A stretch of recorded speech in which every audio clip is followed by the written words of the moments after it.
Ça fera le taf pour le moment, c'est bon, ça suffit. C'est mon nouveau dessin préféré. Mais c'est un format A4, donc bon, vous allez pas bien le voir. En tout cas.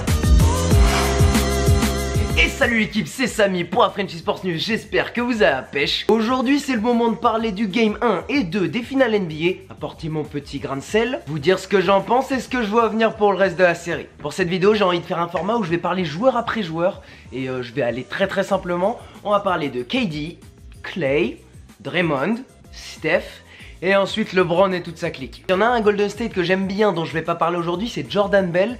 Mais aujourd'hui on va parler des stars. C'est possible qu'on ait joué le dernier match à Oakland. On va commencer par parler de KD et on est parti. Kevin Durant démarre le game 1 en shootant un 1 sur 7 à 3 points. Bon, il finit quand même un match à 26 points. Ça reste offensivement un excellent joueur. Mais il s'est plutôt effacé pendant le 4ème quart-temps et pendant le reste de la rencontre. Alors qu'en face, LeBron James inscrivait 51 points. J'ai pas envie d'être dur à son sujet au niveau du game 1 parce que défensivement, c'était lui qui collait LeBron James sur le premier match. Et ça demande beaucoup d'énergie. Ensuite, il a reconfirmé au game 2 parce qu'on parle que de Steph Curry. Mais au game 2, KD il shoot à 10 sur 14, 2 sur 3 à 3 points, donc comme vous le voyez, peu de shoot, mais très efficace. Il réussit à m'impressionner à chaque fois que je regarde parce qu'on n'a jamais vu quelqu'un de sa taille shooter aussi bien à distance. Et ce qui rend Golden State encore meilleur et impossible à battre, c'est que KD il apporte cette dimension où lui, il peut prendre le ballon sans système et marquer quand il veut. C'est ça qui démoralise une équipe. On passe rapidement sur Clay. Clay, c'est le joueur qui m'impressionne le plus à Golden State. On revient à la série contre les Rockets, il essaye de contrer Clint Capella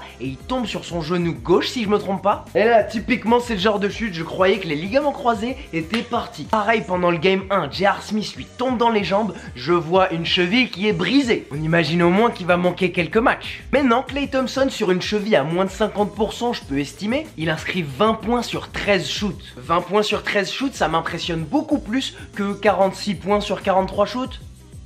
Russell Westbrook. Et tiens, le petit tac sur Russell. En plus de ça, Clay c'est ce joueur ultra efficace offensivement et c'est le joueur qui va mener la vie dure aux extérieurs de Cleveland qui ne sont pas LeBron James.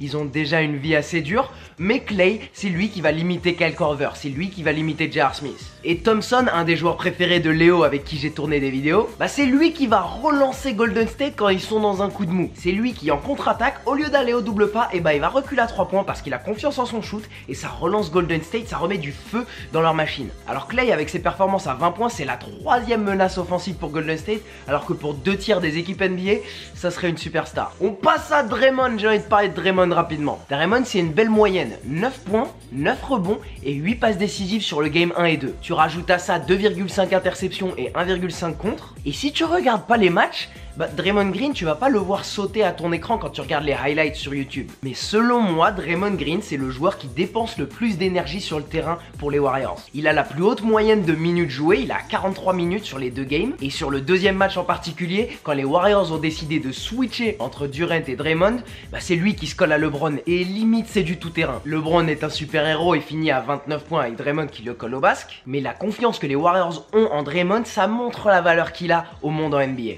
Et offensivement, il est pas inexistant, ses 8 passes décisives, ça vient à son jeu en haut de raquette où il est excellent pour trouver un de ses shooters. Grâce à sa capacité à jouer en haut de raquette, ils peuvent étirer encore plus la défense des Cavs et avoir une moyenne de 123 points par match sur les 2 derniers matchs. Et on finit par Steph. Steph qui a lui tout seul réussi à ruiner une génération de basketteurs parce que maintenant vous voyez des joueurs de 7, 8, 9, 10 ans venir sur des terrains de basket et ne shooter que à 3 points. Ah c'est parce qu'ils n'ont pas les mêmes fondamentaux que Stephen Curry. Alors pendant ces 2 games, Steph Curry a enterré l'idée qu'il ne joue pas aussi bien qu'à son niveau de saison régulière pendant les finales. Et ceux qui ont fait cette théorie va falloir m'expliquer. Même pendant les finales où Iguodala a été le MVP, il a pas joué en dessous de son niveau. Maintenant soyons honnêtes, Steph a pas été dominant pendant les 3 premiers quarts-temps du game 2. Avant le 4e quart-temps, il était à 6 sur 18 au shoot. Et c'est seulement au 4e quart-temps qu'il nous montre pourquoi c'est le meilleur shooter qu'on a jamais vu en NBA. Et je suis désolé les anciens, que ça soit Reggie Miller, Larry Bird, Steve Nash, il n'y a plus de débat. Il finit avec 9-3 points sur la rencontre du Game 2. C'était un record qui a été détenu par Ray Allen auparavant. Mais bon, je vous apprends rien, ça a été dit et redit. Et il rentre des tirs en fin de possession qu'on n'a jamais vu de la part d'autres joueurs. C'est ça qui est impressionnant. Et prendre ces tirs d'aussi loin et avec un degré de difficulté aussi important qui rend Steph aussi excellent. Parce que pour d'autres joueurs, ça serait de la chance quand ses shoots rentrent. Steph se prépare et Steph s'entraîne avant les matchs pour ses shoots. Avec ses 2 performances, il s'est mis en position pour prendre le titre de MVP quand Golden State va en finir avec Cleveland, parce que c'est plus une question de si mais plutôt une question de quand. Maintenant parlons de LeBron James, Cleveland et les joueurs qui sont autour. Honnêtement c'est ce qu'on attendait, c'est ce que je disais dans les dernières vidéos, on s'attendait pas à une série serrée. J'espérais voir des matchs serrés et LeBron James m'a servi au game 1. Je m'attendais pas à ce que ça se passe dans l'arène des Warriors à vrai dire, mais on voit quand même que la recette elle est pas pérenne. Tu peux pas te reposer sur des games à 50 points de LeBron James pour gagner 4 matchs face aux Warriors. Bien qu'au game 2 ils se sont adaptés, LeBron James peut plus marquer plus de 30 points. Au game 1 LeBron James est devenu le seul joueur de tous les temps en NBA à inscrire 50 points et perdre un match de série en finale. Et au game 1 les Cavs collent les Warriors au score jusqu'à la fin du temps réglementaire avec Kevin Love qui shoot à 1 sur 8, JR à 2 sur 6 et Kyle Korver à 1 sur 3 à 3 points. Toujours dans la comparaison, Steph inscrit 9 3 points pendant le game 2. Les Cavs ont inscrit à eux tous 9 3 points au game 2. Défensivement du côté des Cavs, au game 1 et 2, il n'y a pas de réponse. Ils ont une moyenne de 123 points par match. Cleveland est l'équipe qui a la moyenne d'âge la plus vieille en NBA. Donc quand Golden State augmente le tempo et te met un Javel McGee sur le terrain qui est plein d'énergie, c'est un peu délicat à suivre. Défensivement, les Cavs se font allumer et les deux victimes récurrentes, c'est George Hill et Kevin Love. George Hill, quand il défend Kevin Durant, Draymond Green ou Javel McGee, ils ont un score au shoot de 13 sur 14. Et du côté de Kevin Love, il s'en était très bien sorti au 4e carton du Game 7 en 2016 face à Stephen Curry. Mais c'est pas la même histoire dernièrement. Steph Curry est à 7 sur 13 quand il est gardé par Love et si je me trompe pas il est à 5 sur 7 à 3 points quand il est face à lui. En attaque chez les Cavs c'est pas dégueu, on voit beaucoup de situations où LeBron James finit contre Steph Curry après un pick and roll et il joue sur son physique pour le battre. Sauf que les Cavs autour de lui ils peuvent pas rentrer leur shoot, donc il y a beaucoup de fois où LeBron est doublé, il peut sortir la balle et inscrire 13 passes décisives pendant le game 2. Mais il aurait dû en avoir une vingtaine de passes décisives. Les Cavs en dehors de LeBron James, à 3 points, ils inscrivent 17% de leur shoot au game 2. Alors la stratégie de Golden State de doubler LeBron, c'est pas quelque chose de magique. C'est pas du coaching génial.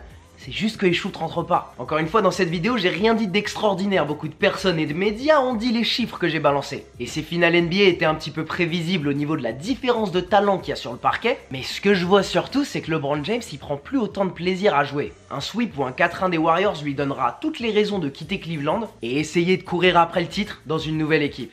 Maintenant, ma question c'est... dans quelle équipe ça sera? En tout cas équipe, j'espère que vous avez kiffé cette vidéo. Je vous souhaite des derniers matchs serrés avec des game winners, quelque chose de plus intéressant, plus excitant que le game 2. J'ai postillonné un paquet de fois dans cette vidéo, si vous arrivez à trouver le compte dans les commentaires, vous êtes chaud. Dites-moi dans quelle équipe vous voyez LeBron l'an prochain, mais ça ce sera le sujet d'une autre vidéo. Et n'oubliez pas de vous abonner pour jamais manquer une de mes prochaines vidéos, parce que pendant l'intersaison, va y avoir pas mal de trucs. Oublie pas ton pouce bleu, et pour tout le reste, on se retrouve mercredi 18 h pour plus de NFL, plus de NBA. Et ce sera tout pour moi, allez ciao!